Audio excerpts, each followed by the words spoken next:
Colonel DPK Pillay, whose act of kindness changed the face of a village in Manipur. At the age of 24, he was awarded the Peacetime Gallantry Award.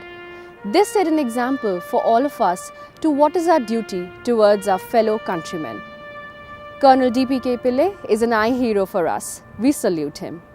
The Indian military ethos is the safety, honor, welfare of your country and countrymen come first always and every time. Or the men you command come next and your own comes last always and every time. So there's no doubt in my mind that who was to be prioritized, what was at stake. It's not my life that was there at stake, it was the safety, honor, welfare of my country and my countrymen. And these two children were my citizens of my country and they were like my own family and I was there to protect them. And I was not to be a reason for their death. As soldiers, we are all trained to handle weapons which are meant to kill. And that very fact that we are trained to kill people, it also means that we have a liability to be shot and killed ourselves. But there's nothing that allows us to transfer this liability onto innocent children or women or non-combatants. So there's nothing. It's a battle between two soldiers wielding weapon. Soldiers of the enemy side, of the insurgent side, and soldiers on our side. And so there was no contest between me and the children. So there's no question that I could have allowed the child to be wounded or injured or carry injuries for life. So it was in the Chetwodian ethos of our country, of our army, that I must ensure their safety and welfare first. And that's what I did, like many other soldiers do. After I was injured, the army took pretty good care of me. It ensured that I was there at home for about a year. It took about a year and a half to recover completely from my gunshot on my shoulder, my reconstructed leg. And the army took pretty good care. In fact, they flew me out right from the battle zone, which was not even secure. They flew me out to a hospital. They flew me to Calcutta. They looked after me. Thereafter, I was sent to a school, military school, where I studied. And I had the privilege of being a principal in the school. So I can say that famous Amitabh Bachchan dialogue to a lot of my classmates. जिस school में पढ़े हो मैं उस school का principal रह चुका हूँ. So anyway, I went to a school. I was there for about 4 years in Bangalore. We did very well. My school performed exceedingly well. Students did well. We got 100% distinction in the year 2000. We got the best integration of IT in school curricula. And based on my experience in dealing with information technology and understanding what technology is capable of delivering for us, having seen that implemented in the school, I'd written a paper to the Deputy Chief of Army Staff, then Lieutenant General Shami Mehta, about having technology at the platoon level. So I was thereafter selected for a project called the Project Beta, which was delivering IT at the platoon level. We created a device called the Situational Awareness and Tactical Handle Interface. It was a collaboration between the DRDO, the Army headquarters, and a private people who manufactured Simputer. So it was a thing we tried and tested about 1,300 devices. And thereafter I applied for a position in the Ministry of Defence in the International Cooperation Division. And I had the privilege of being the first Army officer to join the PIC wing as a planning officer. I worked there for about 4 years. And thereafter I again appeared for an interview and test and I got selected into the National Security Council. And I was there for from 2010 to 2017, where I retired last year, and I've been a research fellow now. And this year and this next January, I'm joining the International Committee of Red Cross. I'll be based in Amman. I'll be working in Syria, Iraq and Yemen on the conflict that has happened in that area to evaluate it from a humanitarian angle. First and foremost, I think we must all understand that we're very privileged to be born in a country like India. I think no other country in the world can boast of a civilizational history as old as ours, which is continuous. And the diversity and just the amount of differences that we have that unite us. You know, actually speaking, the unity in diversity is something that has been our strength. And the kind of history that we've had, I think the whole concept of human civilization started off from our Indian subcontinent, where you heard of the Gondwana land. The Deccan Plateau is the oldest thing. So I think human life started here, it evolved here. We've developed, have you gone to Bhimbetka, you'll realize that people have been living in those caves for 30,000 years and odd. And you have such great scriptures like the Vedas, the Ramayana and the Mahabharata, which I can't write 1,000 words for my own survival, but imagine something written so beautifully in such a beautiful manner, which has great lessons. The Mahabharata has great lessons. The futility of war has been preached in that, where conflict was avoided, could have been avoided, but yet the wisest men go into battle, and And if you see the rules of conduct and everything, then, and you see the architecture that is around, that has survived for thousands, and these are all Indians who have created it, people who are here. And not just, there's no race that we can actually say that we belong to the subcontinent or it's ours or whatever. It has been a country where people have come in and settled down and made their home. So it's not like a monolithic entity. We are a multicultural, it's like a mosaic. We should remember to respect each other. And that's what the army teaches us. The army teaches us to respect diversity, respect all religions, because we know it, all gods are one. And the only holy book that we all soldiers know is our constitution. It's not the Bhagavad Gita, it's not the Quran, it's not the Bible, it's not the Zendavasta, it's nothing. It's just the Constitution of India, where every person has equal rights, everyone is worthy of respect just by being born in this country, being a human being. And in our country, we even learn to respect our environment, our animals around us, and that is there.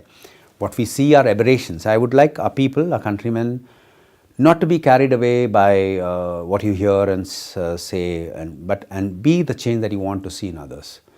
I can say that with authority, because I definitely knew that I had a choice to continue that evil that is there. Somebody shot me, I was dying, I had all the right to shoot, but I wanted what is evil to die with me, and I wanted something great to come out of that situation. That's what a human race is about. It's about improving something better, making things work out for somebody else. It's not about our selfish needs. It's about how we grow as a community. So I think we should stop cribbing about what is bad about our families, about our communities, about our country. I think you start being the change that you want to see. Stop cribbing, start doing your work, and be the change that you want to see. And stop seeing ourselves in terms of Hindu, Muslim, Christian, or Malayali, Tamilian and everything. See ourselves as Indian. And stop talking about the past. I think that's the most important. Look into a bright future for all of us, not only for Indians, but also for the entire world. Because we've always been the people who've shown the world. If Vasco da Gama came here in 1500s, or people came here, they didn't come here to teach us Portuguese or Arabic or whatever. They came here because this country was extremely prosperous and well-to-do. And we were a great country, and we should be great. And today, we are amongst the greatest. Also, we are compared with sub-Saharan Africa in terms of our mortality, of our maternal thing. There are some things which are absolutely poor and disgusting. Our crime statistics is bad. It is, but at the same time, we are racing with the top 8 economies in the world. So who are doing it? These are ordinary Indians like you and me. It is this people that we are. So if you think that we can do it, we should do it. We are blessed with one of the largest young population in the world today, and our demographic dividend can also turn into a curse. If you see the kind of people who are agitating for reservations, the kind of countries, entire states coming down to being held up for everything. I think we should start demanding us to be respected for what we are inside of us. Not talk about past injustices, not talk about past what has happened 1,000 years ago or something. We are here today, and I need to change it. What is it that I can make the best out of any particular situation? Because it's never going to be, if you want to eat the mango, you need to climb up the tree and pluck it and eat it yourself. It's not something that you want to have something, you need to be able to grow it. And I teach my children that. I want them to know that mangoes and potatoes and rice doesn't come in a department store. It is grown here, and I make sure that they don't waste food, they don't waste water, they don't use excess of what they need. And these kind of things are taught to them, and I want to make sure that these children learn to respect other human beings. I grew up with a lot of thing, oi Madrasi, oi Tambi, and I hear this, Chinki, Bihari, you kind of think. It's something we need to stop. When I was in the NDA, I was bullied very badly. But I never wanted, you can ask my subordinates who have been there, I never ever transmitted the same treatment that I had to other people. It happened to me in the encounter. I was shot. I didn't want to transmit my anger or my injustice to someone else. Whatever was evil should die with you. Whatever positive can come out of you, I think that is what you should be. We should be able to change something. There are people, innumerable stories of people who turned adversity into opportunities. I think that is where heroes lie. People who actually can be born in poor surroundings but have risen by dint of their hard work, and they risen. Not because their father was someone, or because they were given some quotas, or because they've earned their respect by the sweat of the brow. And those people are respected. Because no one is going to remember you ever for what you took away from the society. They're always going to remember you what you gave back to the society.